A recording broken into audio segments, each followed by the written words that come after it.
There are very few moments in our lives where we have the privilege to witness history taking place. This is one of those moments. This is one of those times. The people of Egypt have spoken, their voices have been heard, and Egypt will never be the same. By stepping down, President Mubarak responded to the Egyptian people's hunger for change. But this is not the end of Egypt's transition. It's a beginning. I'm sure there will be difficult days ahead, and many questions remain unanswered.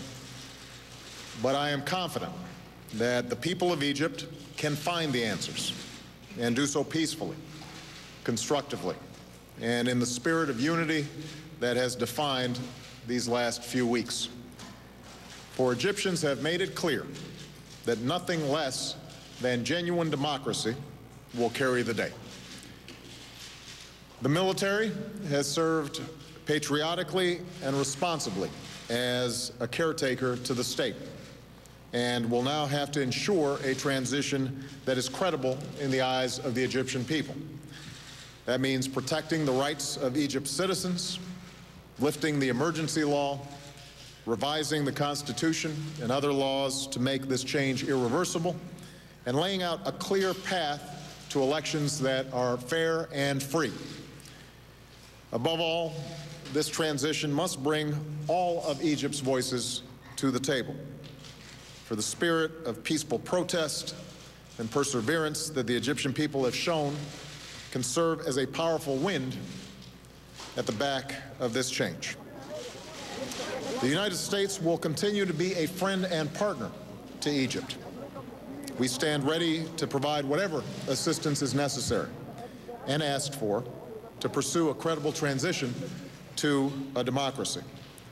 I'm also confident that the same ingenuity and entrepreneurial spirit that the young people of Egypt have shown in recent days can be harnessed to create new opportunity, jobs, and businesses that allow the extraordinary potential of this generation to take flight.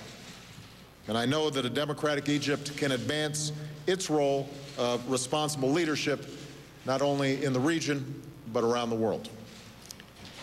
Egypt has played a pivotal role in human history for over 6,000 years. But over the last few weeks, the wheel of history turned at a blinding pace as the Egyptian people demanded their universal rights. We saw mothers and fathers carrying their children on their shoulders to show them what true freedom might look like. We saw young Egyptians say, "For the first time in my life, I really count. My voice is heard.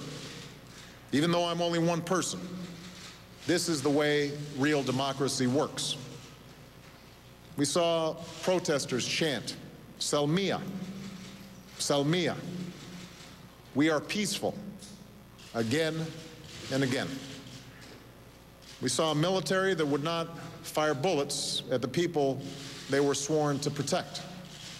And we saw doctors and nurses rushing into the streets to care for those who were wounded. Volunteers checking protesters to ensure that they were unarmed. We saw people of faith praying together and chanting, "Muslims, Christians, we are one." And though we know that the strains between faiths still divide too many in this world, and no single event will close that chasm immediately, these scenes remind us that we need not be defined by our differences. We can be defined by the common humanity that we share. And above all, we saw a new generation emerge, a generation that uses their own creativity and talent and technology to call for a government that represented their hopes and not their fears, a government that is responsive to their boundless aspirations. One Egyptian put it simply: most people have discovered in the last few days that they are worth something, and this cannot be taken away from them anymore, ever. This is the power of human dignity, and it can never be denied. Egyptians have inspired us. And they've done so by putting the lie to the idea that justice is best gained through violence. For in Egypt, it was the moral force of nonviolence, not terrorism, not mindless killing, but nonviolence, moral force that bent the arc of history toward justice once more. And while the sights and sounds that we heard were entirely Egyptian, we can't help but hear the echoes of history. Echoes from Germans tearing down a wall, Indonesian students taking to the streets, Gandhi leading his people down the path of justice. As Martin Luther King said in celebrating the birth of a new nation in Ghana, while trying to perfect his own, there's something in the soul that cries out for freedom. Those were the cries that came from Tahrir Square, and the entire world has taken note. Today belongs to the people of Egypt, and the American people are moved by these scenes in Cairo and across Egypt because of who we are as a people and the kind of world that we want our children to grow up in. The word Tahrir means liberation.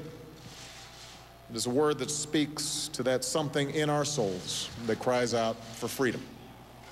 And forevermore, it will remind us of the Egyptian people, of what they did, of the things that they stood for, and how they changed their country, and in doing so, changed the world. Thank you.